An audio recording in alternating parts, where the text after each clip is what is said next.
오늘 맥주주일 설교 제목은 하늘을 가는 길로 감사하십시오입니다. 설교의 성경 본문은 데살로니가 5장 18절입니다. 다 같이 합독하시겠습니다. 데살로니가전서 5장 18절입니다. 범사에 감사하라. 이것이 그리스도 예수 안에서 너희를 향하신 하나님의 뜻이니라. 아멘. 기도하시겠습니다.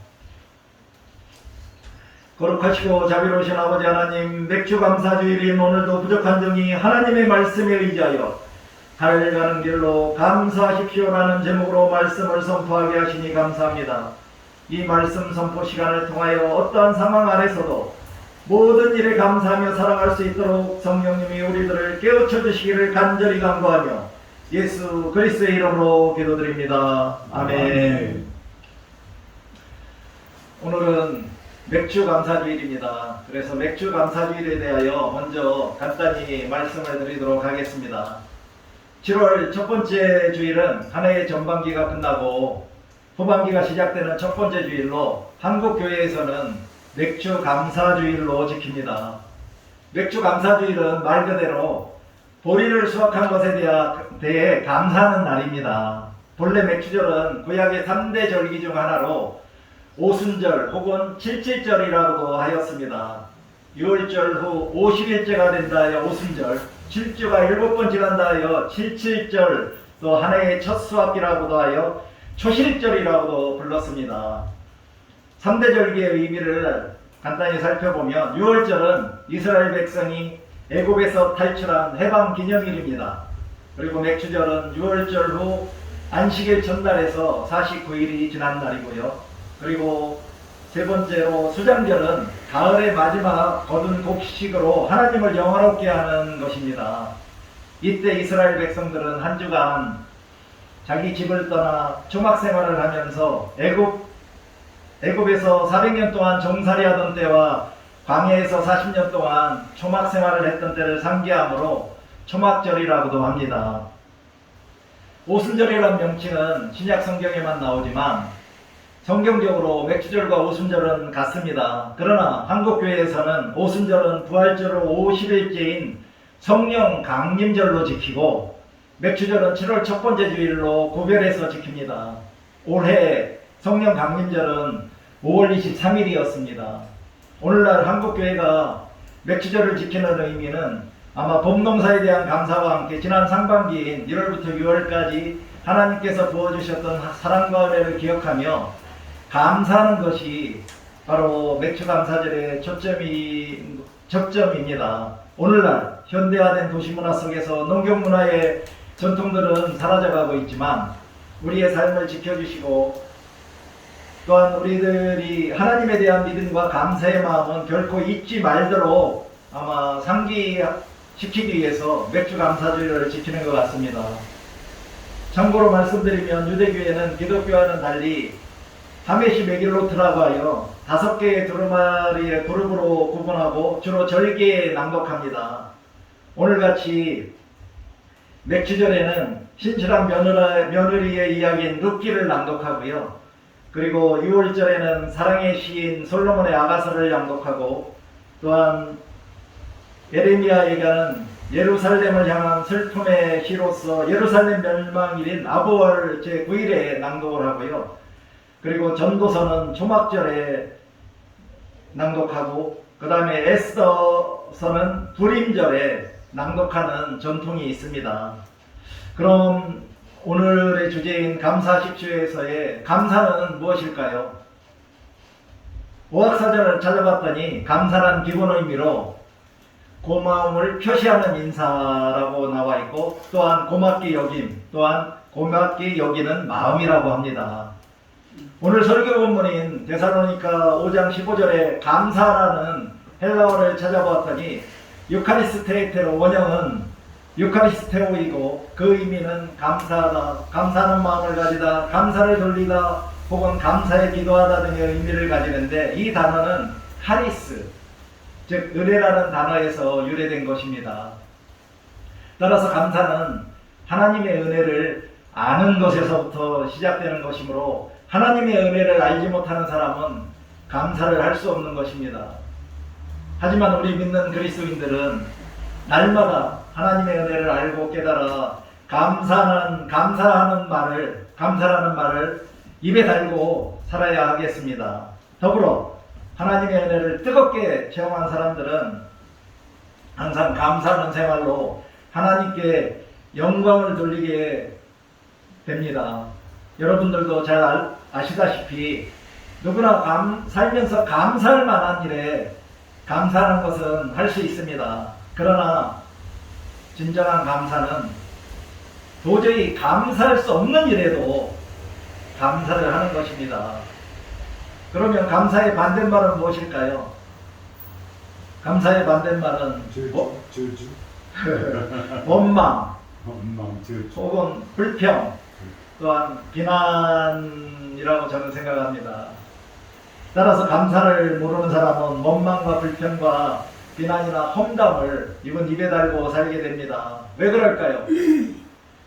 그 사람은 하나님의 은혜를 모르는 사람이기 때문입니다. 또한 범사에 감사하는 것은 모든 행복의 근원입니다. 원래 기독교 문화권에 속하는 사람들은 땡큐라는 말을 입에 달고 사는데, 이 땡큐, 감사라는 것은 그것을 소중히 여긴다는 것입니다. 그러나 오늘날 자녀를 하나나 둘만 낳다 보니 과거 속에서 자기 중심적이고 이기적으로 성장시켜서 그러한 세대들은 감사라는 말을 잘 할 줄 모른다고도 합니다. 또한 저를 포함하여 대부분의 한국 사람들은 감사를 표현하는데 인색하다고 하는데 맞습니까? 그러나 태생적으로 감사의 사람들인 우리 그리스도인들부터 감사합니다, 고맙습니다, 수고하셨습니다 라는 말을 입에 달고 살아야 하겠습니다. 그러면 여러분들은 먼저 누구에게 감사를 하십니까? 하나님께.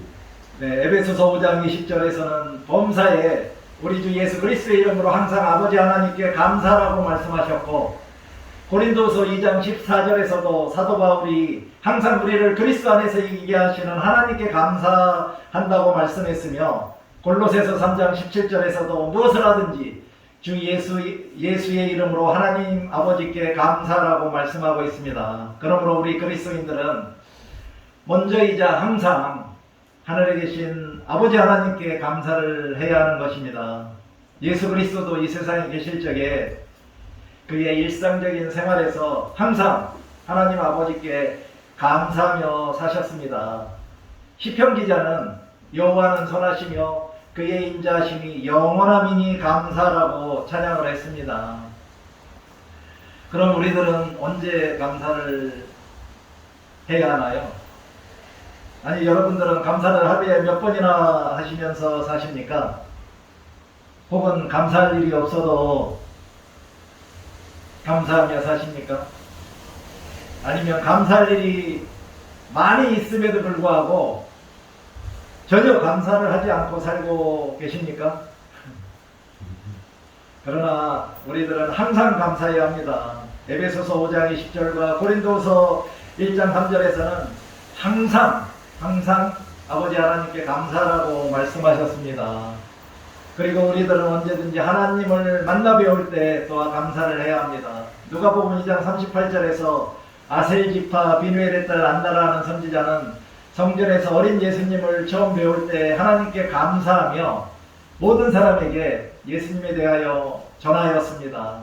또한 우리는 기도와 간구할 때 먼저 하나님께 감사해야 합니다. 골로새서 1장 3절에서는 너희를 위하여 기도할 때마다 하나님 곧 우리 주 예수 그리스도의 아버지께 감사노라고 말씀하고 있고, 골로새서 4장 2절에서도 기도를 계속하고 기도에 감사함으로 깨어있으라고 말씀하셨습니다.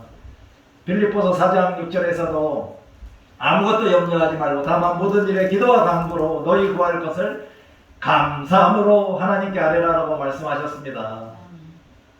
그리고 하나님이 가장 기뻐하시는 예배가 무엇일까요? 저는 우리들이 감사하는 마음과 기쁨으로 우리들의 모든 것을 하나님께 드리는 예배라고 저는 믿습니다. 그러므로 우리는 항상 하나님을 만나 배울 때, 그리고 기도나 간구하기 전이나 기도할 때, 그리고 예배할 때 아버지 하나님께 감사를 해야 하겠습니다. 사랑하는 여러 성도 여러분, 여러분들은 새벽 시간에 감사하십니까? 아니면 혼자 조용히 감사하시나요? 혹은 살아가는 것이 힘들고 어려울 때, 혹은 나의 몸이 아파서 건강이 좋지 못할 때도 감사를 하시나요? 다시 한번 말씀드리면 진정한 감사는 우리가 도저히 감사할 수 없는 조건 속에서도 감사하는 것입니다. 그럼 우리들은 무엇에 대하여 감사해야 할까요? 우리들에게 좋은 일만 생길 때 그때 감사해야 할까요? 그렇지 않습니다. 모든 일에 감사하라고 오늘 설교 본문인 데살로니가 5장 18절에서 말씀하고 있습니다. 그것도 예수 그리스도 밖에서 하는 감사가 아니라 예수 그리스도 안에서 감사해야 한다고 말씀하고 있습니다. 왜냐하면 바로 이것이 우리를 향하신 하나님의 뜻이기 때문입니다. 에베소서 5장 20절에서도 범사에 우리 주 예수 그리스도의 이름으로 항상 아버지 하나님께 감사하며 라고 말씀하고 있습니다. 그리고 또한 주님의 일을 하기 전에 우리가 감사 기도를 해야 하겠습니다. 예를 들어 예배를 하기 전이나 전도를 하기 전이나 어떠한 그 주님의 일을 하기 전에 감사 기도를 해야 합니다. 요한복음 11장 41절에서 예수님은 돌을 옮겨놓으니 예수께서 눈을 들어 우러러보시고 이르시되 아버지여 내 말을 들으신 것을 감사하나이다라고 감사 기도하신 후 죽은 나사로를 살리셨습니다. 이렇게 예수님께서 우리에게 본을 보이셨듯이 우리가 어떤 주님의 일을 시작하기 전에 항상 기도하고 또한 일을 하는 동안에도 기도하며 살아야 하겠습니다. 우리들은 하나님의 모든 일에 있어서 그리고 주님의 일을 시작하기 전 그리고 이 세상에서 어떠한 일을 할 때라도 항상 주님께 감사 기도하며 살아가시는 여러분들이 다 되시기를 주님의 이름으로 권면드립니다. 아멘. 그렇다면 하나님께 감사해야 하는 이유는 무엇일까요? 왜 하나님은 우리에게 감사를 해야 한다는 것일까요? 디모데전서 4장 4절에서는 하나님이 지으신 모든 것이 선함으로 감사해야 한다고 말씀하셨습니다. 그리고 고린도전서 15장 57절에서 사도 바울은 우리 주 예수 그리스도로 말미암아 우리에게 승리를 주시는 하나님께 감사한다고 하셨고, 고린도후서 2장 14절에서도 항상 우리를 그리스도 안에서 이기게 하시는 하나님께 감사한다고 하셨으며, 고린도후서 9장 15절에서는 말할 수 없는 그의 인사로 말미암아 하나님께 감사하노라고 하셨습니다. 또한 디모데전서 1장 12절에서는 내게 직분을 맡기심에 감사한다고 하셨고요. 골로새서 3장 15절에서는 너희는 감사하는 자가 되라고 명령하셨습니다. 그러므로 우리들은 하나님이 지으신 모든 것이 선하고 모든 일에 우리들이 승리하고 이기게 하시기 때문에 하나님께 감사를 해야 합니다. 또한 하나님이 주신 모든 은사에 대해서 감사해야 하고요. 우리들에게 직분을 주셨음에 감사를 해야 하고, 또한 우리들에게 감사하는 자라고 명령하셨기 때문에 하나님께 감사하며 살아야 하는 것입니다. 어떻게 감사해야 할까요? 먼저 우리 주 예수 그리스도 이름으로 아버지 하나님께 감사를 해야 합니다. 에베소서 5장 20절과 골로새서 3장 17절에서는 우리 주 예수 그리스도의 이름으로 항상 아버지 하나님께 감사라고 말씀합니다. 또한 고린도후서 9장 11절에서 사도 바울은 고린도 교회 성도들이 가난한 자들을 위하여 연보를 한 것에 대하여 하나님께 감사하게 하는 것이라고 말씀하셨습니다. 그러나 감사는 돈으로만 하거나 물건을 사다 바치는 것보다는 진실된 마음으로 늘 감사하고 기뻐하고 즐거워하는 것이 더 중요하다고 저는 생각합니다. 또한 모든 일상생활에서 감사해야 합니다. 사도 바울은 로마서 16장 6절에서 먹는 것과 같은 일상에서도 하나님께 감사한다고 하셨습니다. 그리고 빌립보서 4장 6절에서는 감사함으로 하나님께 기도하고 간구하라고 하셨습니다. 골로새서 2장 7절에서는 그리스도 예수 안에 믿음에 굳게 서서 감사함을 넘치게 하라고 하셨고요. 빌립보서 1장 3절에서는 사도 바울은 빌립보 교회 성도를 생각할 때마다 하나님께 감사한다고 말씀하셨으며, 또한 에베소서 5장 4절에서는 감사하는 말을 하라고 하셨습니다. 그러므로 우리들은 항상 우리 주 예수 그리스도의 이름으로 아버지 하나님께 감사해야 하고, 연보나 헌금으로도 감사해야 하며, 먹는 일과 같은 일상에서도 감사하고, 기도와 간구할 때도 감사함으로 하며, 믿음에 굳게 서서 입술의 말로도 감사하는 그리스도인들이 되어야 하겠습니다. 아멘. 감사의 일상은 항상 우리의 온전한 마음, 생각, 정신, 몸을 가지고 깨끗하고 거룩하며 선을 행하며 감격하며 감사하는 것입니다. 또한 하나님을 사랑하고 이웃을 사랑하며 날마다 기뻐하고 즐거워하고 좋아하는 거룩하고 행복한 성화의 삶을 살아가는 것이 바로 감사하는 것이라고 저는 생각합니다. 그럼 우리가 감사함에도 불구하고 감사하지 않으면 어떻게 될까요? 로마서 1장 21절에서 사도 바울은 하나님을 알되 하나님을 영화롭게도 아니하며 감사하지도 아니하고 오히려 그 생각이 허망하여지며 미련한 마음이 어두워졌나니라고 말씀하며, 하나님께 감사하지 않는 사람들은 그들의 생각이 허망해지고 미련한 마음이 어두워졌다고 하셨습니다. 배은망덕 다음으로 가장 견디기 어려운 것이 감사할 줄 모르는 마음이라고 누가 얘기했습니다. 그러므로 우리가 감사하지 않으면 우리 마음에 불평과 불만 그리고 짜증이 가득 차게 됩니다. 한편 감사의 아이러니는 정말 감사해야 될 것 같은 사람들은 감사할 줄 모르고, 거의 아무것도 없는, 감사할 것이 없는 사람들 같은 사람들도 항상 감사하며 산다는 것이라고 짐 스토벌은 최고의 일선 상속받기에서 말했습니다. 만일 인색한 마음과 배은망덕한 생각이 우리를 지배하려고 한다면 우리의 삶은 지옥같이 어둠 속에 헤매이게 될 것이고, 우리의 미래는 안개 속에서 우리의 갈 바를 모르게 될 것입니다. 대부분의 세상 사람들이 감사하지 않는다 할지라도 우리 믿는 그리스도인들은 감사가 성숙한 그리스도인의 표식이자 증거라는 것을 기억하며 살아가야 하겠습니다. 반대로 우리가 감사하며 살게 되면 어떻게 될까요? 먼저 하나님께 영광을 돌리게 됩니다. 고린도서 4장 15절에서 사도 바울은 이는 모든 것이 너희를 위함이니 많은 사람의 감사로 말미암아 은혜가 너희에게서 넘쳐서 하나님께 영광을 돌리게 하려 함이라라고 말씀하셨습니다. 또한 하나님의 뜻에 순종하는 것입니다. 오늘의 설교 본문인 데살로니가 5장 15절에서 범사에 감사라는 것이 우리 주 예수 그리스도 안에 있는 우리를 향하신 하나님의 뜻이라고 말씀하셨기 때문입니다.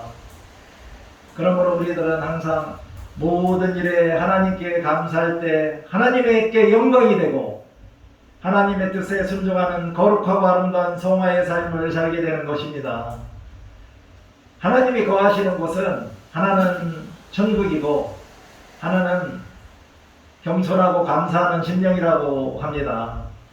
여러분들은 천국과 지옥 중에서 어느 곳에 거하시기 원하십니까?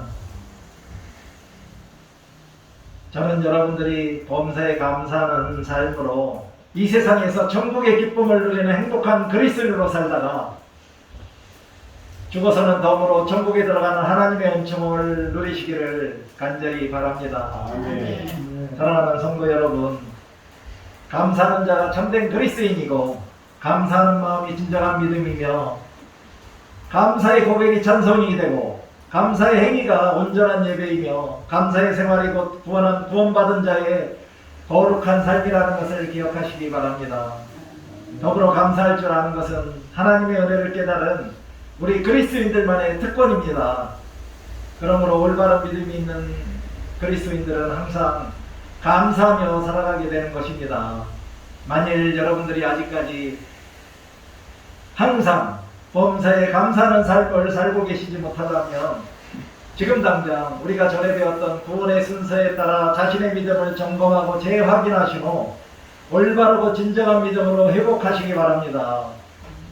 그리고 나서 여러분들이 항상 하나님께, 부모님께, 자녀들에게, 직장 동료들에게, 친구와 지인들에게, 그리고 이웃들에게 항상 감사하는 삶을 살아가심으로 기쁨이 넘치는 행복한 그리스도인으로 살아가시기를 진심으로 바라고 있고 또한 저는 항상 기도하고 있습니다. 아멘. 이제 잠시 눈을 감고 이제까지 살아오면서 혹시 감사해야 할 일임에도 불구하고 내가 감사하지 못했던 일들이 있다면 반성하고 회개하시고 그리고 앞으로는 어떠한 일이 있어도 우리 주 예수 그리스도의 이름으로 항상 하나님께 감사하는 거룩하고 아름다운 성화의 삶을 살겠다고 다짐하는 묵상을 하도록 하겠습니다.